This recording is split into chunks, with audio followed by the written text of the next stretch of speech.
Set number 1 model question social science class 9। सामान्य निर्देश आप लोग के लिए दिए गए हुए हैं। इन सभी सामान्य निर्देशों को आप लोग को अच्छे पूर्वक पढ़ लेना है।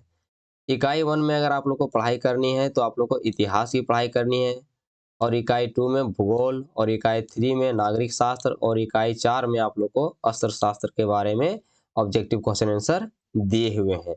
इन सभी इंस्ट्रक्शंस को आप लोग को अच्छी तरह से पढ़ लेना है। इकाई 1 में देखेंगे इतिहास दिया हुआ है। इसका क्वेश्चन नंबर 1 है कि फ्रांस की क्रांति कब शुरू हुई। तो फ्रांस की क्रांति कब शुरू हुई है, तो 14 जुलाई 1789 ईस्वी को शुरू हुई थी। क्वेश्चन नंबर 2, टाइद क्या है। तो टाइद एक धार्मिक कर है। ऑप्शन नंबर ग आपका सही हो जाएगा। सभी क्वेश्चन आंसर को आप लोग को याद करते जाना है मेरे साथ। जिस तरह से मैं आप लोग को पढ़ पढ़ के बताते चला जा रहा हूँ, उसी प्रकार से आप लोग को अपने ध्यान आकर्षित करके इन सभी क्वेश्चन आंसर को अच्छे पूर्वक से अभी ही आप लोगों को याद करते चले जाना है, ताकि आप लोग को फिर दोबारा कभी याद करने की जरूरत नहीं हो। ओके। क्वेश्चन नंबर 3, समाजवादी विचारधारा के प्रवर्तक कौन थे। तो समाजवादी विचारधारा के प्रवर्तक कार्ल मार्क्स थे। क्वेश्चन नंबर 4, द्वितीय विश्व युद्ध कब से कब तक हुआ। तो द्वितीय विश्व युद्ध जो है 1939 ईस्वी से 1945 ईस्वी तक हुआ था। ओके। क्वेश्चन नंबर 5, स्पीलर कहाँ लगते हैं। तो स्पीलर जो है रेलगाड़ी की पटरी पर लगते हैं। क्वेश्चन नंबर 6, जम्मू कश्मीर के चरवाहों को क्या कहा जाता है। तो जम्मू कश्मीर के चरवाहे उन्हें गुर्जर बकरवाल कहा जाता है। क्वेश्चन नंबर 7, कैप्टन स्विंग कौन था। तो कैप्टन स्विंग एक काल्पनिक नाम था। ऑप्शन नंबर ग आपका सही हो जाएगा। क्वेश्चन नंबर 8, किस देश ने क्रिकेट का आविष्कार किया। तो इंग्लैंड ने क्रिकेट का आविष्कार किया। क्वेश्चन नंबर 9, लोगों की पहचान किससे होती है। तो लोगों की जो पहचान है वह संस्कृति से होती है, यानी उनकी जो भी संस्कृति होगी उन्हीं से उनकी पहचान होती है। क्वेश्चन नंबर 10, हिटलर कौन था। तो हिटलर जो है जर्मनी का तानाशाह शासक था। आपका इकाई नंबर 2 अब से शुरू हो जा रहा है, जिसे हम लोग भूगोल कहते हैं। ठीक है, भूगोल में आपको ज्योग्राफी दिया हुआ है, ये आपको अच्छी तरीके से समझना है कि कौन कौन क्वेश्चन दिया हुआ है। क्वेश्चन नंबर 11 है, निम्नलिखित में से किस राज्य से कर्क रेखा नहीं गुजरती है। तो आपको ध्यान देना है कि 4 आपके राज्य के नाम दिए हुए हैं। तो ऑप्शन नंबर ग आपका उड़ीसा सही हो जाएगा, इससे कर्क रेखा नहीं गुजरती है। बाकी राजस्थान, छत्तीसगढ़ और त्रिपुरा से कर्क रेखा गुजरती है। ओके। क्वेश्चन नंबर 12, एक स्थलीय भाग जो 3 ओर से समुद्र से घिरा हो उसे क्या कहते हैं। तो उसे प्रायद्वीपीय कहते हैं। प्रायद्वीपीय देशों में अगर पूछे तो भारत हमारा प्रायद्वीपीय देश है, ये भी आपको ध्यान रखनी है। क्वेश्चन नंबर 13, निम्नलिखित में से कौन सा वृक्ष की शाखाओं के समान अपवाद प्रतिरूप प्रणाली को दर्शाता है। तो ऑप्शन नंबर ग सही हो जाएगा, ध्रुमाकृति अपवाद प्रतिरूप प्रणाली को दर्शाता है। क्वेश्चन नंबर 14, नीचे दिए गए स्थानों में से किस स्थान पर विश्व में सबसे अधिक वर्षा होती है। तो ऑप्शन नंबर ग सही हो जाएगा, मा मासिन राम आपका राइट आंसर हो जाएगी। ओके। क्वेश्चन नंबर 15, रबर का संबंध किस प्रकार वनस्पति से है। तो रबर का जो संबंध है वह ऑप्शन नंबर ग सही हो जाएगा, उष्णकटिबंधीय वर्षा वन से संबंधित है। क्वेश्चन नंबर 16, निम्नलिखित में से किस क्षेत्र में प्रवास आबादी की संख्या, वितरण एवं संचार में परिवर्तन लाता है।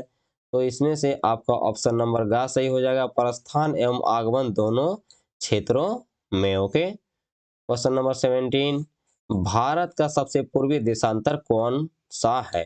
तो भारत का जो सबसे पूर्वी देशांतर है वह का नंबर ऑप्शन सही हो जाएगा, 97°25' पूर्व। ओके। क्वेश्चन नंबर 18, भारत के पूर्वी भाग में म्यांमार की सीमा का निर्धारण करने वाले पर्वतों का संयुक्त नाम है। तो ऑप्शन नंबर ग पूर्वांचल उस पर्वतों का नाम है। ओके। क्वेश्चन नंबर 19, वुलर झील निम्नलिखित में से किस राज्य में स्थित है। तो वुलर झील जो है वह जम्मू कश्मीर राज्य में स्थित है। क्वेश्चन नंबर 20, ग्रीष्म ऋतु में उत्तरी मैदानों में बहने वाली पवन को निम्नलिखित में से क्या कहा जाता है।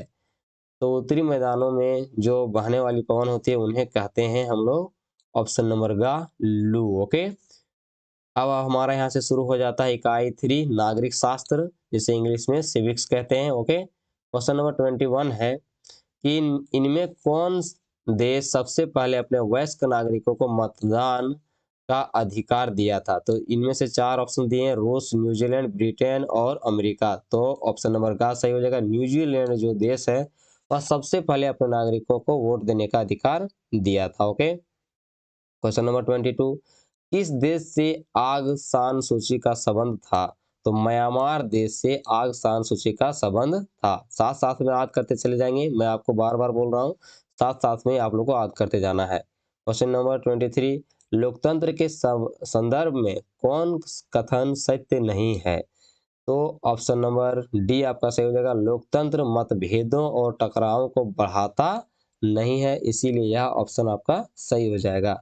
क्वेश्चन नंबर 24, संविधान संविधान का वह कथन जिसमें कोई देश अपने संविधान के बुनियादी मूल्यों और अवधारणाओं को स्पष्ट ढंग से कहता है कहलाता है।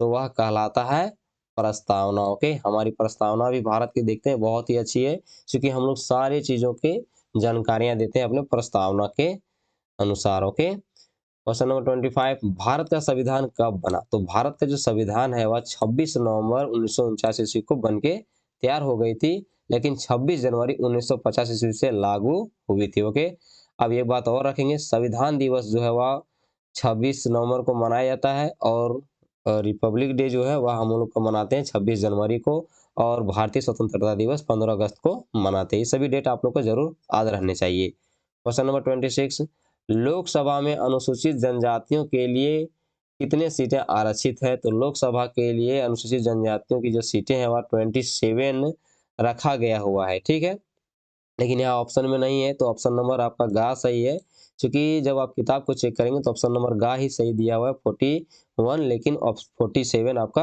राइट आंसर होगा। ओके, क्वेश्चन नंबर 27, भारतीय संसद के अंग नहीं है। तो भारतीय संसद के जो अंग नहीं है वह है सर्वोच्च न्यायालय, भारतीय संसद के अंग नहीं है। क्वेश्चन नंबर 28, भारतीय नागरिकों के अधिकार व समानता का रक्षक कौन है।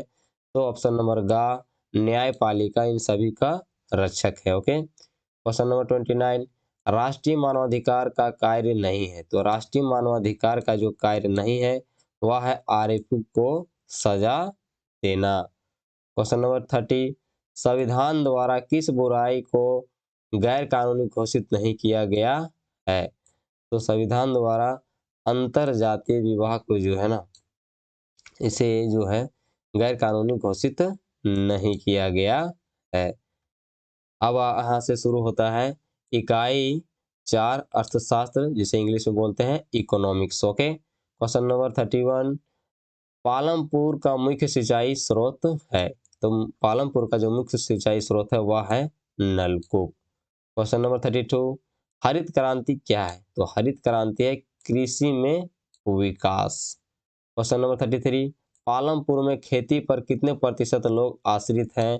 तो 75% लोग जो है वह खेती पर आश्रित है।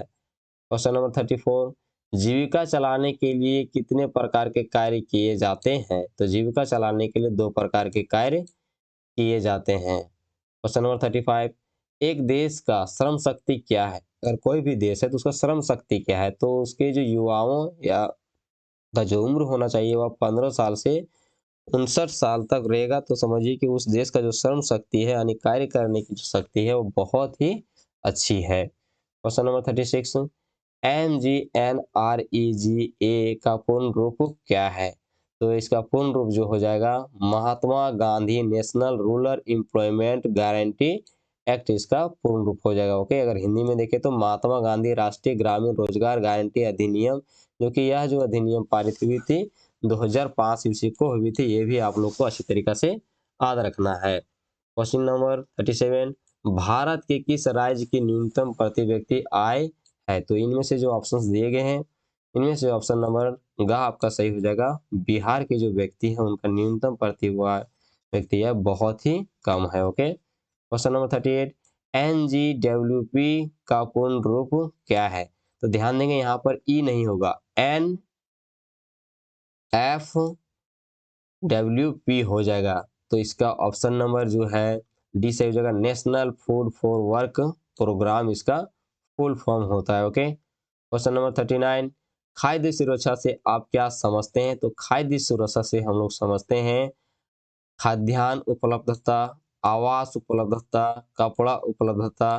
तो इसका जो ऑप्शन नंबर घ जो है वह हमारा सही हो जाएगा, इनमें से सभी। ओके, वीडियो को लाइक करना नहीं भूलेंगे और अपने दोस्तों में जरूर शेयर करेंगे और अपने स्कूल के बच्चों को भी समझाएंगे कि आप लोग को ये सब चीज़ें पढ़ना बहुत आवश्यक है।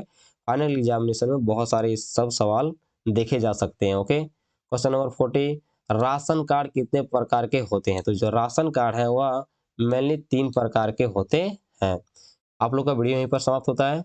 आप लोग डिस्क्रिप्शन बॉक्स जरूर चेक कीजिएगा, आप लोगों के लिए बहुत इंपॉर्टेंट चीज़ें वहाँ पर मैं अपलोड कर दूंगा। ओके, मिलते हैं नेक्स्ट वीडियो में। जय हिंद, जय भारत, जय झारखंड।